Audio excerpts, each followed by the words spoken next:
want to make a video to show how these latches work on the spare tire cover.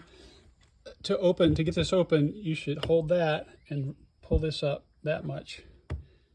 And that's enough to release the little latches so it'll catch, and push them back down.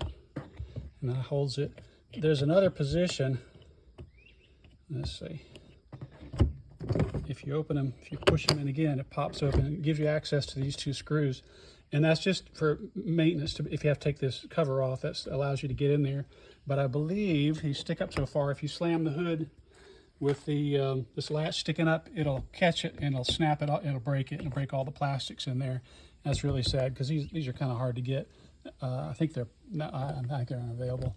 So if I can get it back where it goes. Okay.